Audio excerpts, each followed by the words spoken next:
ബെൽജിയത്തിലെ communist പാർട്ടിയായ workers party of ബെൽജിയമിന്റെ വിദ്യാർത്ഥി സംഘടനയായ കൊമക്കിലെ പ്രതിനിധികളുമായാണ് ഇന്ന് നമ്മൾ സംവദിക്കാൻ പോകുന്നത്. അവരോട് ചോദിച്ചിട്ട് തന്നെ കാര്യം.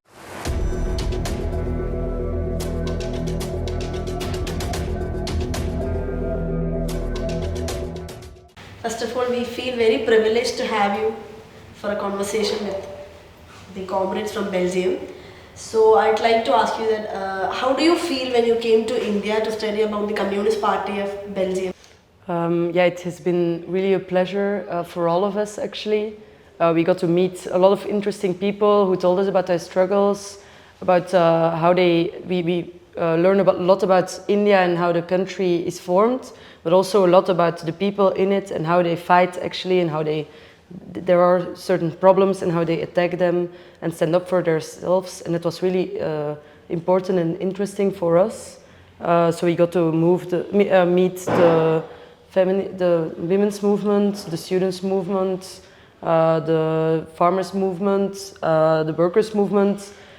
These were all really interesting encounters we had, and we learned a lot from them. And I think it will be a good thing to take it back to Belgium, to tell it to the Belgian people, and to learn from it for our practice in Belgium.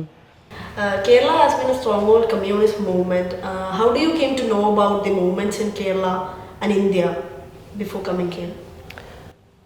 Actually, I think it was during the COVID crisis that we came to know about the way that it was handled in Kerala, which was extraordinary if you compare it with the way COVID was handled in our Western countries in Europe.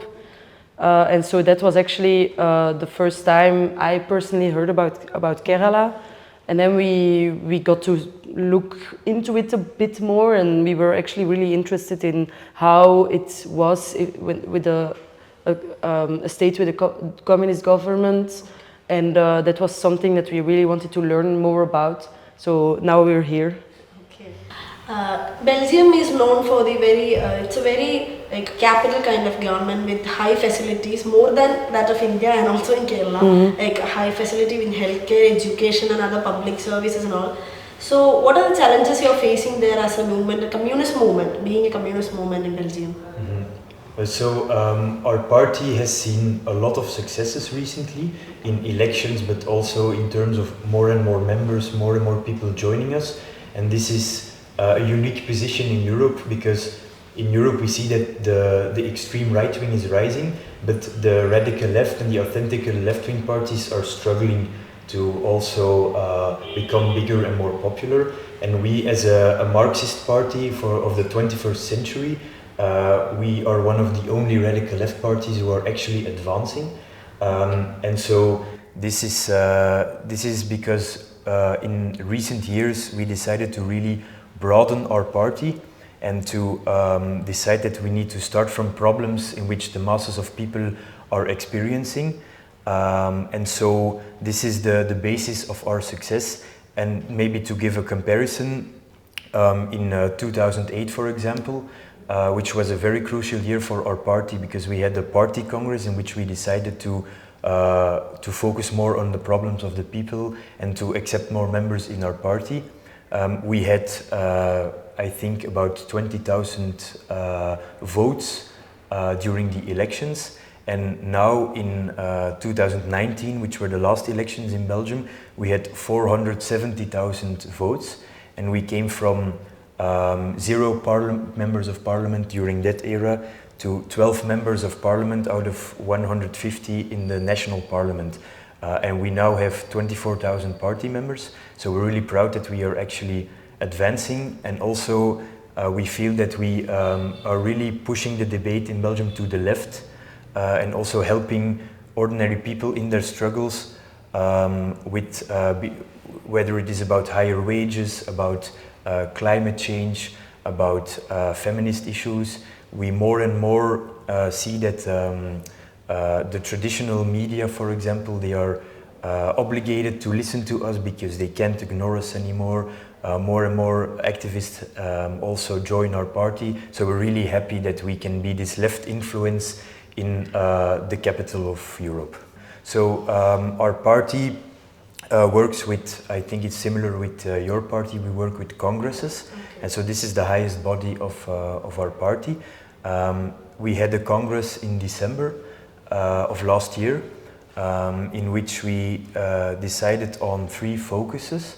So the party, actually 4 focuses, because the congress is called the Congress of Unity, because one of the biggest issues in Belgium right now is that in the north of the country, it's the Dutch-speaking part, which is called Flanders. We have 2 right-wing parties. One of them is also really a fascist party. They want to separate our country, separate our social security, separate our trade unions, and so on. We think this is a really big problem. So our big challenge will be to counter the separatist fascist movement in the north of Belgium.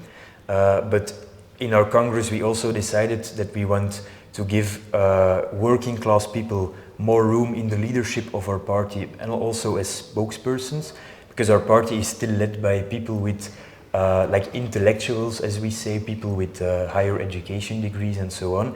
We also want to give more room to the youth in our leadership, also in the spokespersons, more focus on our youth organizations.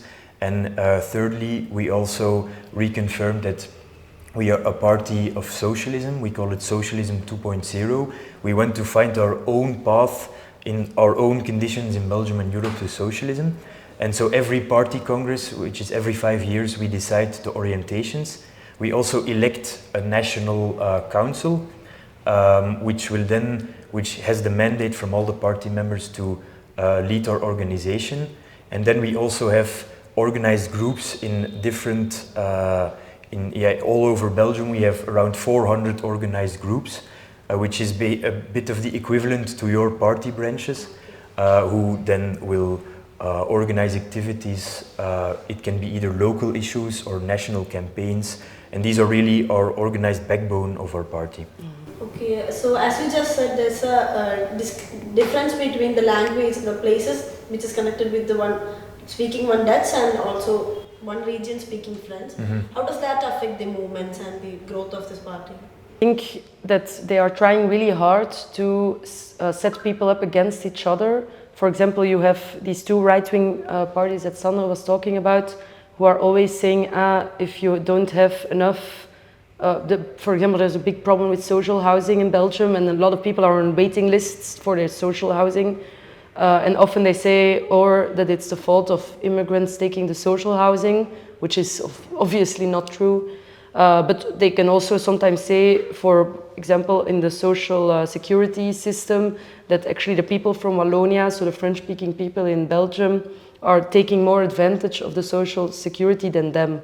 But polls show actually that in the whole Belgium, so also in Flanders, people don't want Belgium to be separated. So their rhetoric is not at all being, people are not at all listening to their rhetoric.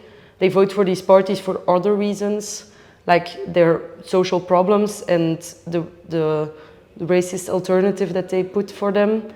But they are not convinced because of the separatism. So I think that's why it's important that we as parties show also to the people, like this is not at all something that's been accepted by the people in our country. But still it's always a threat, because they are really trying hard to separate people. So it's always something we need to be pushing on, and so we won't get in a situation that's really gonna separate our country. And so a lot of working class people actually vote for the right-wing parties. Not because of the separatist reasons, but because of the reasons Anna explained. And so we want these people, we want to tell them, no, you should vote for our party, and you should also join our party. Then together we will wage a struggle for a better life against the racist anti-immigrant rhetoric, but saying the fact that you don't have social housing, the problem is that the government does not spend enough money in social housing. It's not the immigrants' fault. This is what we think is important to do. Okay, so that's how you influence them with this, the people to work with the party. Yeah, the most of the campaigns we do right now are focused on social issues. So, for example, we had a big campaign for a minimum pension of 1,500 euros per month netto. Net worth? How do you say it? Netto? Netto. Okay, so we had a big petition. How many signatures did it get? Really a lot. More than 300,000. Yeah, more than 300,000 in a country of 11 million people. So that's a lot. And right now, actually, the government who is in place right now also did some. They actually said, yeah, we're gonna give the pension of 1,500, not netto, but still. I think it's already something we won, because our party was the first party who put it on the table already years back, and right now it's actually being implied. So even when we are not in government, I think it's important that we struggle on these issues and people see that it's our party that's actually the one struggling on these issues, and in that way we can get other people who get aligned with us, because we push and struggle so hard that they can't do anything else actually. Okay, so Belgium has recently seen a huge protest that's a defense of social security. How does Communist Party influence in such a protest? There's such a huge protest that has influenced the whole world. How does Communist Party influence in such a protest? Well, so there is a social movement for higher wages because of the inflation that is going on all around the world, and the war in Europe between Russia and Ukraine is making this inflation even worse. And so there is now a very strong union movement. We have 3 national unions, and they all decided together to wage a struggle for higher wages, because in Belgium there exists a law that blocks wages, and the law says that the wages cannot become higher than the wage raises in the neighboring countries, in Germany, in Luxembourg, in the Netherlands, in France. And the unions are now defending that this law should be abolished. It's actually the first time that the unions are defending this, and we have a principle in our party which we call street council street. This means that whatever happens on the street, we in Parliament we want to strengthen the struggle on the street. And for example, what we did was we also we actually even worked together with one member of parliament who was from the Social Democratic Party, in which we proposed a law proposition to abolish this law of 96. It's a law of 1996, and so this is a way in which we can influence the debate. We believe that because we are the microphone of what happens on the streets, we can influence the debate, and now the unions have more power because there's a debate about this law that is the problem, for the first time a real national debate. And so this way we want to strengthen the unions so that they are more powerful in their struggle to abolish this law that blocks the wages of the Belgian working class.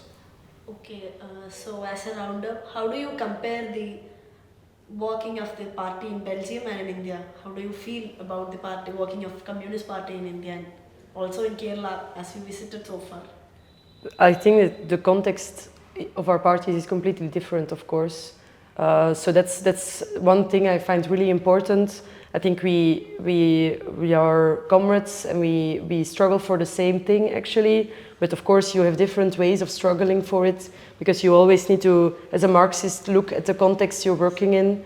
And I think what I like most about both of our parties is that we explicitly say we will find our path to socialism in our own context. So you say we will find our path to socialism in the context of India. We say we will find it in Belgium and Europe, and some things will be different, but our goal is the same. And I think as a Marxist you need to be materialist about the context you're in, and I think that's something that both of our parties do really well. So that's already something I wanted to say. I don't know if someone has something to to add. add. I think it's amazing how big your party is. Yeah, that's also a And context. What It's you've been actually a privilege to having you say like that in a bit like this. well, it's amazing how big it is and how successful, and it's Yeah. really inspiring. And what we also think is important is the difference between we are at the core of where imperialism is decided basically with the European Commission and NATO being in Brussels. And so here we can also see what it is for countries who are struggling against imperialism. And so this is also really interesting, really inspiring for us, because we think international solidarity is really important. So that's also really inspiring for us to see how you struggle against this. So thank you so much for having a conversation with us.